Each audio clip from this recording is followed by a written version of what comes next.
নমস্কাৰ মই আপিয়াল ৰহমানৰ স্বাগতম জনাইছো এই ইউটিউব চেনেললৈ। আজি আমি পঢ়িম ক্লাছ 10 ৰ অসমীয়াৰ যেটো পাঠ 3 আছে প্ৰশস্তি। এইটো কবিতাৰ আমি যি প্ৰশ্ন দিয়া আছে সম্পূৰ্ণখিনি সমাধান কৰিম। লগতে পাঠৰ ভিতৰৰ পৰা তোমালোকৰ পৰীক্ষাত প্ৰশ্ন আহে, যাতে তোমালোকে পৰীক্ষাত ফুল নম্বৰ পোৱা সেইমতে মই ধুনীয়াভাৱে নোটছ বনাই দিছো এনসাৰখিনি। ঠিক আছে। সো প্ৰশস্তি কবিতাটো কোনে লিখিছে? ৰঘুনাথ চৌধুৰী লিখিছে। চৌধুৰী বুলি কয় কিছুমানে, চৌধুৰী চাবা চৌধুৰী হয়। ঠিক আছে। সো আমি প্ৰথমত যি প্ৰশ্নাৱলী দি আছে তোমালোকৰ কিতাপৰ পেজ নম্বৰ 11 ত তলত প্ৰশ্নাৱলী দি আছে। প্ৰশ্নাৱলীৰ আমি সম্পূৰ্ণখিনি সমাধান কৰো, তাৰ পিছত আমি যি পাঠৰ ভিতৰৰ প্ৰশ্ন আছে সেইখিনি সমাধান কৰিম, যাতে তোমালোকে পৰীক্ষাত ফুল নম্বৰ পোৱা। ঠিক আছে। সো অসমীয়াত কিন্তু এমসিকিউ নাহে, জাস্ট সমাজ, তাৰ পিছত ইংৰাজী, গণিত আৰু বিজ্ঞানতহে এমসিকিউ আহিব 45টা। বাকি সাবজেক্টত এমসিকিউ নাহে। ইলেক্টিভ আৰু অসমীয়াত নাহে। সো বহুতে কমেন্ট কৰি থাকে স্যাৰ এমসিকিউ দিয়ক, অসমীয়াত এমসিকিউ নাহে, শর্ট কোশ্চেন আহিব। সেইখিনি মই বনাই দিছো। তো তোমালোকে ভিডিওটো জাস্ট লাইক কৰি দিবা আৰু সাবস্ক্ৰাইব কৰি দিবা চেনেলটো। বহুতে সাবস্ক্ৰাইব নকৰে, সাবস্ক্ৰাইব কৰিবা। তোমালোকক মই ফ্ৰীতে পঢ়াই আছো যাতে তোমালোকৰ পৰীক্ষা ভাল হয়। ঠিক আছে। সো বলা আমি ভিডিওটো আৰম্ভ কৰো প্ৰশ্নাৱলীৰ পৰা। প্ৰশ্নাৱলীৰ প্ৰথমত দিছে ভাব বিষয়ক। তাত 1 নম্বৰ প্ৰশ্নবিলাক দিছে যে অতি চমু উত্তৰ দিয়া। 1 ক নম্বৰ প্ৰশ্ন, ৰঘুনাথ চৌধুৰীক কি কবি বুলি জনা যায়? আমি উত্তৰ কৰিম ৰঘুনাথ চৌধুৰীক বিহগী কবি বুলি জনা যায়। তেওঁ পক্ষিক বিষয়বস্তু হিচাপ কৰি তেওঁ মানে কবিতা লিখিছিল কাৰণে বিহগী কবি বুলি জনা যায় ৰঘুনাথ চৌধুৰীক। সো গতিকে এইটো তোমালোকৰ কোশ্চেন আহিব পাৰে যে কিয় ৰঘুনাথ চৌধুৰীক বিহগী কবি বুলি জনা যায়? তোমালোকে উত্তৰটো কৰিবা যে তেওঁ চৰাই চিৰিকটিৰ বিষয়ে লিখিছিল। সো তোমালোকৰ মই কিতাপত দেখাই দিওঁ। তোমালোকৰ কিতাপত পেজ নম্বৰ 10 চাবা, তেওঁ বিহগী কবি বুলি জনা যায়। ইয়াত আছে বিহগী কবি বুলি। ঠিক আছে। কিয়? যে চৰাইক বিষয়বস্তু হিচাপে লৈ বহুতো কবিতা লিখিছিল বাবে তেওঁক বিহগী কবি বুলি আখ্যা দিছিল ৰঘুনাথ চৌধুৰীক। ঠিক আছে। গতিকে চৰাই বিষয়বস্তুক লৈ লিখিছিল বাবে, গতিকে সেইটো ইম্পৰ্টেন্ট দেখাই দিলো তোমালোকক। তাৰ পিছত খ নম্বৰ প্ৰশ্ন যে ৰঘুনাথ চৌধুৰীৰ কবিতা পুথি দুখনৰ নাম লিখা। আমি উত্তৰ কৰিম ৰঘুনাথ চৌধুৰীৰ কবিতা পুথি দুখনৰ নাম হল সাদৰী আৰু কেতেকী।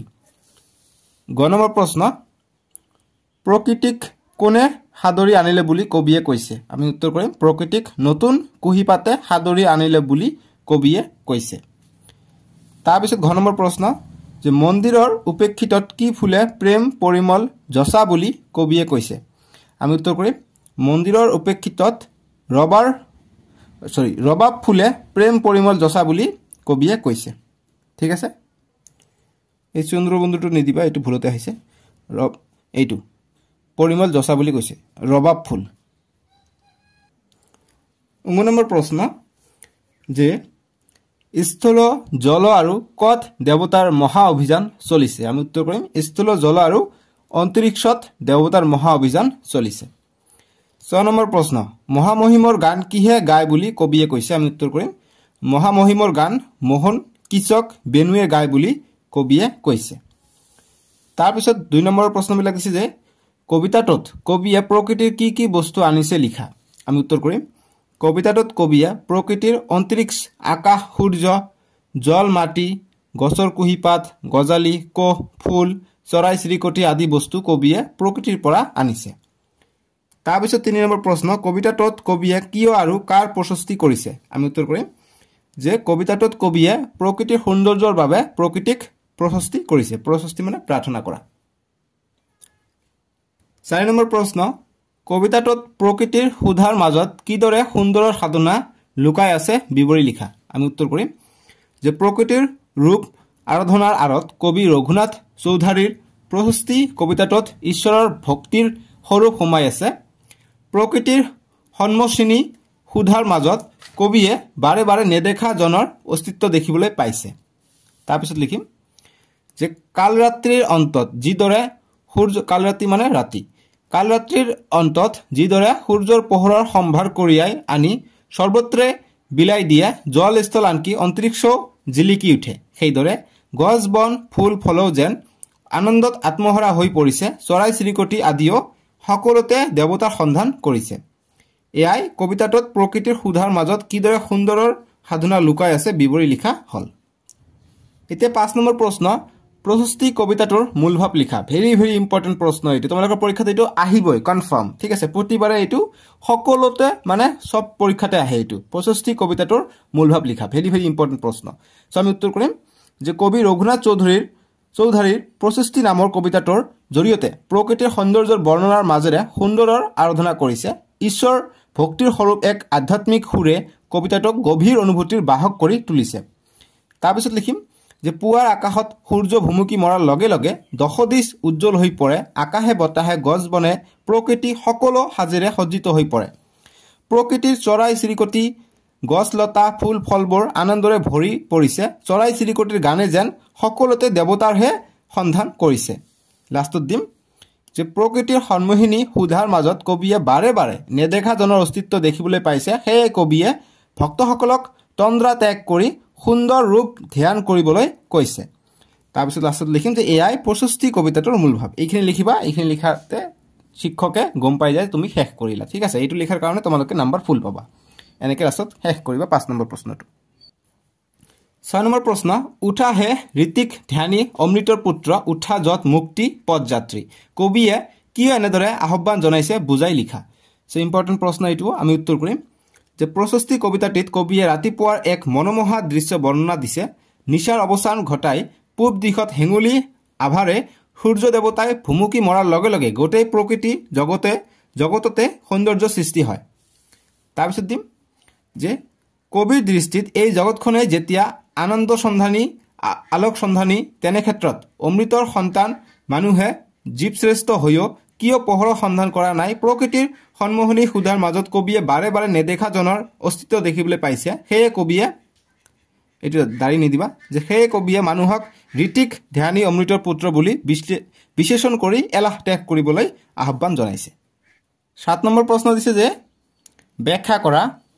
ক নম্বৰ প্ৰশ্ন দিছে যে উঠে তৰু শিৰে শিৰে বন বিহৰংগ, ছন্দভৰা সুমধুৰ তান, জলস্থল অন্তৰিক্ষ সকলোতে যেন দেৱতাৰ মহা অভিযান। আমি উত্তৰ কৰিম যে উক্ত কবিতা ফাঁকি আমাৰ পাঠ্যপুথিৰ অন্তৰ্গত ৰঘুনাথ চৌধাৰীৰ প্ৰশস্তি শীৰ্ষক কবিতাৰ পৰা তুলি দিয়া হৈছে। তাৰপিছত লিখিম যে এই কবিতা ফাঁকিৰ জৰিয়তে কবিয়ে প্ৰকৃতিৰ বিভিন্ন উপাদানৰ মাজত চিৰসুন্দৰৰ সন্ধান চলা কথা স্পষ্টকৈ ক'ব বিচাৰিছে। ইয়াত কমা হ'ব কবৰ তাতে।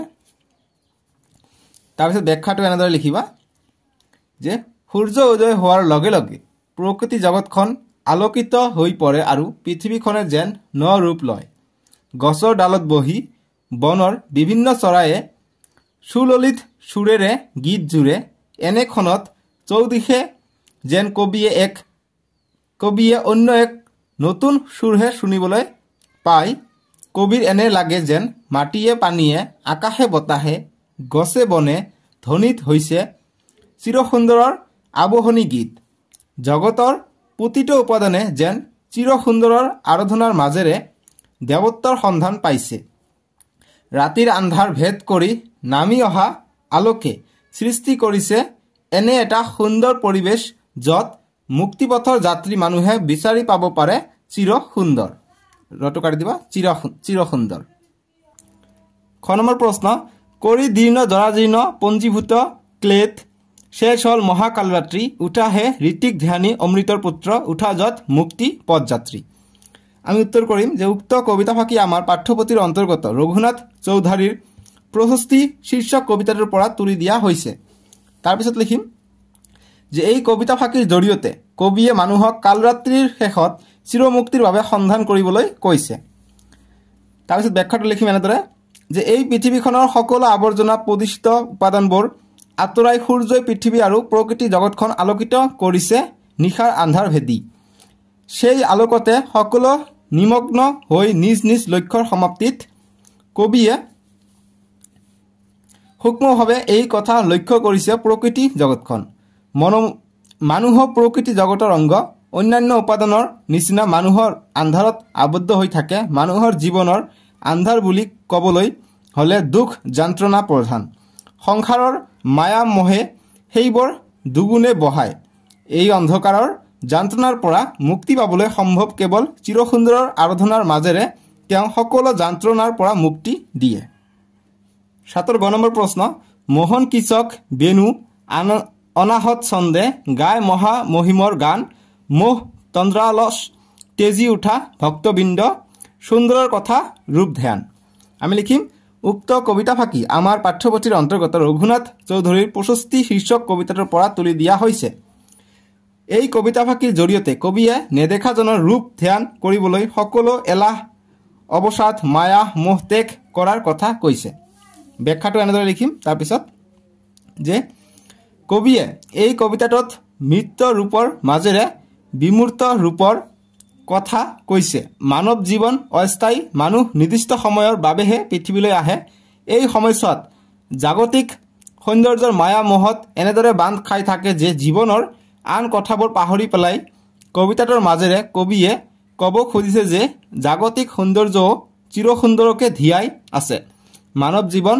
চিৰমুক্তি পথৰ যাত্ৰী এই সংসাৰ দুদিনীয়া মায়া মোহত বন্দী হৈ সেই কথা পাহৰা উচিত নহয় মুক্তি প্ৰাপ্তি হে মানৱৰ ধ্যান সেয়েহে এই কথা নাপাহৰি এলাহ অৱসাদ আঁতৰাই প্ৰকৃতিৰ সৌন্দৰ্যৰ উপভোগৰ মাজতে চিৰসুন্দৰৰ আৰাধনা কৰাহে উচিত বুলি কবিয়ে ভাবে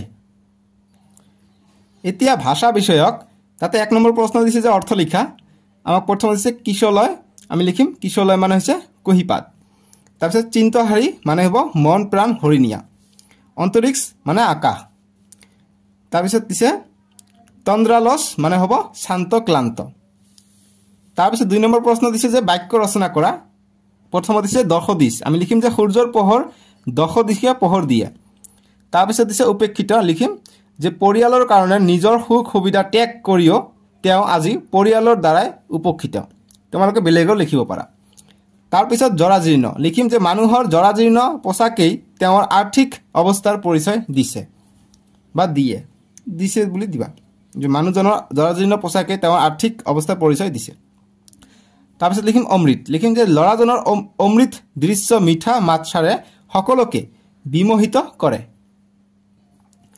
তাৰপিছত মোহ লিখিম ঠাইখনৰ প্ৰাকৃতিক সৌন্দৰ্যৰ মোহত পৰ্যটকসকল ঘনাই আহিবলৈ বিচাৰে তাৰপিছত 3 নম্বৰ প্ৰশ্নবিলাক দিছে যে সমাৰ্থক শব্দ লিখা তৰু মুক্তি সুমধুৰ অভিযান ধ্যানী লিখিম ইফালে লিখিছো শব্দ ইফালে লিখিছো সমাৰ্থক শব্দ যেনেকৈ তৰু গছ মুক্তি মুকুতি সুমধুৰ সুৱলা অভিযান কোনো এটা উদ্দেশ্যৰ বাবে কৰা যাত্ৰা ধ্যানী লিখিম মনোযোগী এতিয়া আমি পাঠৰ ভিতৰুৱা প্ৰশ্ন চাম ঠিক আছে তোমালোকৰ পাঠৰ ভিতৰৰ পৰা প্ৰশ্ন আহিব যেনেকৈ প্ৰথমত পাঠৰ ভিতৰৰ প্ৰশ্ন উত্তৰত 1 নম্বৰটো দিছে যে প্ৰশস্তি কবিতাটোৰ কবি কোন আমি উত্তৰ লিখিম ৰঘুনাথ চৌধুৰী তাৰপিছত পাঠৰ ভিতৰৰ প্ৰশ্নত 2 নম্বৰটো চাম যে ৰঘুনাথ চৌধুৰীৰ জন্ম ক'ত আৰু কেতিয়া হৈছিল আমি উত্তৰ কৰিম বৰ্তমান নলবাৰী জিলাৰ মকলমুৱাৰ ওচৰত লাউপাৰা গাঁৱত 1879 চনত ৰঘুনাথ চৌধুৰীৰ জন্ম হয়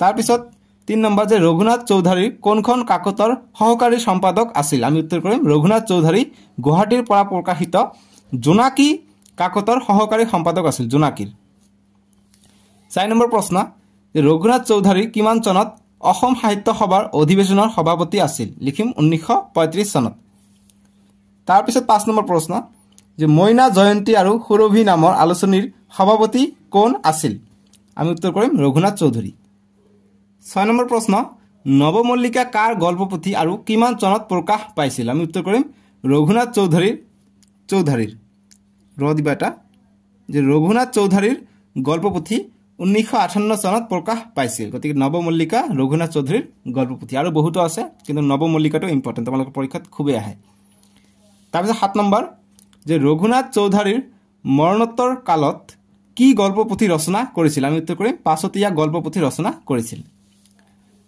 তাৰপিছত 8 নম্বৰ প্ৰশ্ন যে 1935 চনত তেজপুৰত অনুষ্ঠিত হোৱা অসম সাহিত্য সভাৰ অধিৱেশনৰ সভাপতি কোন আছিল আমি উত্তৰ কৰিম ৰঘুনাথ চৌধুৰী ঠিক আছে গতিকে ৰঘুনাথ চৌধুৰী আছিল এটো কাটিতে এটো ভুলতে আহিছে যে ৰঘুনাথ চৌধুৰী আছিল 1935 চনত তেজপুৰত যি অনুষ্ঠিত হৈছিল অসম সাহিত্য সভাৰ অধিৱেশন তাতে সভাপতি আছিল কোন ৰঘুনাথ চৌধুৰী নিদিবা চৌধুৰী ৰঘুনাথ চৌধুৰী ঠিক আছে আৰু কবি পৰিচয়ৰ পৰা চাবা আৰু বহুতো কবিতা পুথি গল্পপুথি আছে এইখিনি ইম্পৰ্টেন্ট সো এইখিনি চালে তোমালোকৰ পৰীক্ষাৰ কাৰণে প্ৰিপাৰেচন হৈ গল আৰু প্ৰস্তুতি আৰু পঢ়িব নালাগে নেক্সট ভিডিঅ আমি যেটো নেক্সট চেপ্টাৰ আছে চেপ্টাৰ 4 মই অসমীয়া ডেসক্ৰিপচনত পাই যাব তাতে ক্লিক কৰি চাব পাৰিবা ঠিক আছে সাজিলৈকে আহোঁ বায়োমেট্ৰিক ভিডিঅটো তোমালোকে লাইক কৰি দিব লাইক এইটো মই বিশ্বাস কৰো 9k লাইক পৰ 9000 টা লাইক যাতে কৰি দিয়া ঠিক আছে চ' এইখিনি বায়'টেক কেয়াৰ